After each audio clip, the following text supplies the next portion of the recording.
बाज लोग हैं जो कि अल्लाह के रास्ते से लोगों को रोकते हैं। सद्दा और स्वद्दा, सीन और स्वाद, इन दोनों में फर्क क्या है? फरमाया सद कहते हैं उसे कि जो किसी शय को सामने की जानिब से रोके। स्वाद से स्वद जो होता है ये भी रोकने के माना में है, लेकिन स्वद में सामने से आके नहीं रोका जाता, बल्कि स्वद का माना बुनियादी तौर पर इन्हिराफ पैदा करना। यानी क्या? आपने सामने से आकर नहीं रोका। रोकने का दूसरा तरीका क्या है कि आप उसको जो रास्ता ट्रैक सीधा मुस्तकीम जा रहा है उससे क्या कर दें? डाइवर्ट कर दें। अब आपने आम तौर पर बड़ी हाईवेज के ऊपर भी देखा होगा कि जब डाइवर्शन बनाई जाती है तो डाइवर्शन का कानून यह है कि कुछ देर तक डाइवर्शन को असल ट्रैक के साथ रखा जाता है और फिर आहिस्ता आहिस्ता उसको अलग किया जाता है और फिर एक खास जगह पर जाकर मोड़ दिया जाता है। अल्लाह तबारक व तआला ने आम तौर पर यसुद्दूना स्वाद के साथ जो लफ्ज इस्तेमाल किया है वो मुनाफिकीन के लिए इस्तेमाल किया है। ये तबका खतरनाक तरीन तबका होता है। क्यों?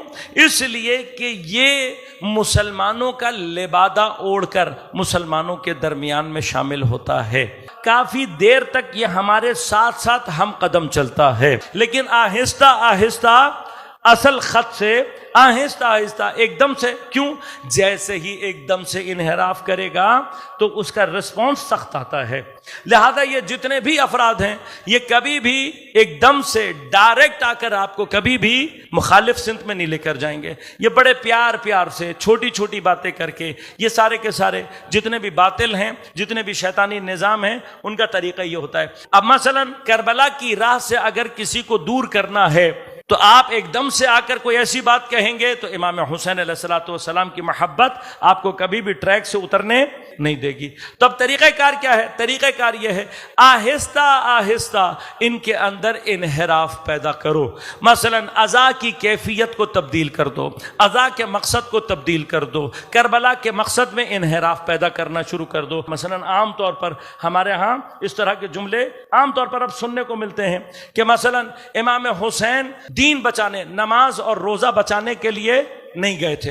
अब जो उसके लिए जुमला कहते हैं वो जुमला क्या होता है कि जी आप हमें दिखाएं कि इमाम ने कहीं किसी को नमाज पढ़ने की दावत दी हो, रोजा रखने की दावत दी हो।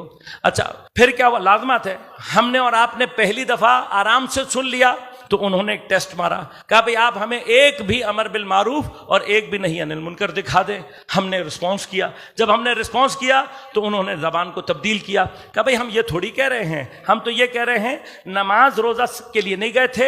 हाँ, जिस मारूफ के लिए इमाम गए थे वो मारूफ विलायत अमीरुल मोमिनीन। हमने कहा नारे हैदरी या अली मदद। भाई ये तो वाकई असल तो बात ही ये है, आपको समझ में नहीं आया। आपको विलायत के तकद्दुस में डालकर अब आपने क्या किया? आपने पीछे के सारे जितने भी मारूफात थे उनके बारे में एक्सेप्ट कर लिया। ये एक्सेप्ट कर लिया कि इमाम दीन बचाने नहीं गए थे, मसलन रोजा नमाज बचाने नहीं गए थे। अच्छा, इसका माना क्या हुआ? इसका माना यह हुआ कि आपकी नजर में यजीद के लश्कर के लोग जो नमाज पढ़ रहे थे वो ठीक नमाज थी, मारूफ हुई ना। वो तो जिससे रोकने के लिए नहीं गए वो मारूफ हुई, यानी वो जो रोजा रख रहे थे आपकी नजर में वो रोजा भी ठीक हो गया। इसका मतलब बुनियादी तौर पर अब जो समझ में आएगा वो क्या होगा? इसका मतलब यह हुआ कि आपको खुद ही विलायत के माना समझ में नहीं आए। अब जब हमें विलायत का माना समझ में नहीं आया तो प्रॉब्लम क्या होता है? तो प्रॉब्लम यह होती है कि हम इबादात में विलायत तलाश कर रहे होते हैं, जबकि विलायत की असल हकीकत मजरूफ होना नहीं है, ज़र्फ होना है। मैं एक मिसाल से बात समझा दूं आपको, मिसाल से एक छोटी सी बात समझा दूं। ये गिलास बरादर ने रखा है, इसमें पानी डला हुआ है। अगर मैंने पानी नहीं पीना होगा तो मैं पानी फेंकूंगा या गिलास फेंकूंगा? पानी फेंकूंगा। क्यों? इसलिए कि मजरूफ को फेंका जाता है, ज़र्फ को नहीं फेंका जाता। भाई मैंने नहीं पीना पानी तो मैं क्या कहूंगा? मैं कहूंगा मुझे मसलन दूध ला कर दे दो, मुझे कोई और मशरूब ला कर दे दो जो मेरी डिमांड का होगा।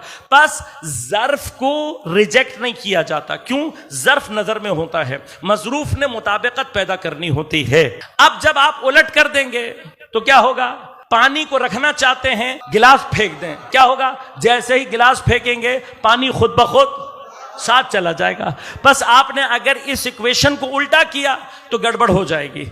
अल्लाह ने विलायत को इबादत का मजरूफ नहीं, ज़र्फ करार दिया है। यानी क्या, हमें जो नमाज चाहिए वो विलायत में चाहिए, नमाज में विलायत नहीं चाहिए। विलायत में नमाज चाहिए, विलायत में रोजा चाहिए। तमाम फुरुआत विलायत के अंदर हैं। जब आपको ये बात समझ में आएगी तब आपको इमाम की वो रिवायत समझ में आएगी जहां इमाम ने इस्लाम के 5 बुनियादी रुकन बयान किए और 5वां कहा हमारी विलायत, और फिर फरमाया सबसे अहम हमारी विलायत है। क्यों? इसलिए कि बाकी सब मजरूफ हैं, विलायत ज़र्फ है।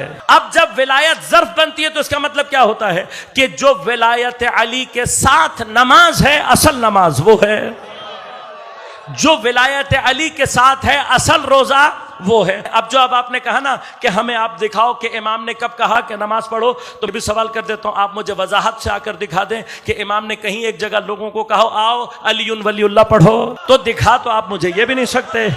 एक मरहला और आगे बढ़ता हूं मैं आपके साथ, आप ही के साथ बढ़ता हूं। कल तक तो आप कह रहे थे एक भी अमर बिल मारूफ नहीं किया, एक आज आपको मिल गया, कोई मसला नहीं। आपने क्या कहा, वो विलायत अमीरुल मोमिनीन है, मैं ये भी कबूल कर लेता हूं। विलायत के लिए गए, इसका मतलब कम अज कम इमाम हुसैन का अपनी करबला से कोई हदफ तो था ना।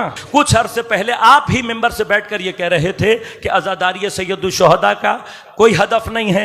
आपने कहा करबला में इमाम हुसैन बस शहीद होने के लिए गए थे। चलो अब याददाश्त बेहतर हो गई, कोई मसला नहीं, याद आ गया आपको कि हाँ नहीं इमाम विलायत बचाने गए थे। तो बस मैं अब आखिरी सवाल आपसे करूंगा, कौन सी विलायत बचाने गए थे? मेहरबानी करके एक वजाहती बयान और दें और उसमें यह बता दें कि इमाम विलायत कौन सी बचाने गए थे, तकवीनी विलायत बचाने गए थे या तशरीई विलायत बचाने गए थे?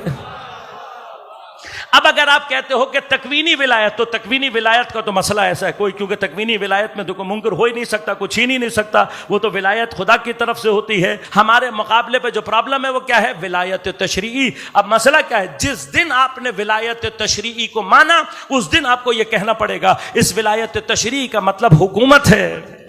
लिहाजा अब आप वजाहत दें या ना दें, इसका माना क्या, अगर इमाम हुसैन विलायत तशरीई को बचाने गए थे तो मानना पड़ेगा कि इमाम अपना हुकूमत का हक मांगने गए थे।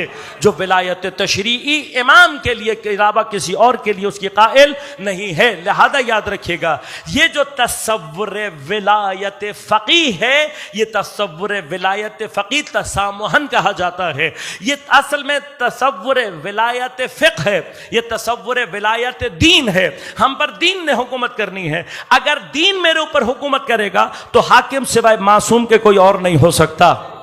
क्यों? इसलिए कि दीन की हुकूमत अल्लाह की हुकूमत है। अब जब अल्लाह हुकूमत करता है तो मैंने अभी गुफ्तगू के आगाज में कह दिया, नुमाइंदा वो खुद भेजता है। लिहाजा ये असल में इस्लाम की हुकूमत है। ये जब इसको विलायत फ़क़ी कहा जाता है, ये फ़क़ी का लफ्ज़ ही ये बता रहा होता है कि जब तक मासूम गैबत में है, सिर्फ और सिर्फ उस वक्त तक के लिए इस निज़ाम विलायत दीन, इस निज़ाम विलायत फ़िक़्ह को अगर कोई चला सकता है तो वह अपने ज़माने का फ़क़ी होना चाहिए।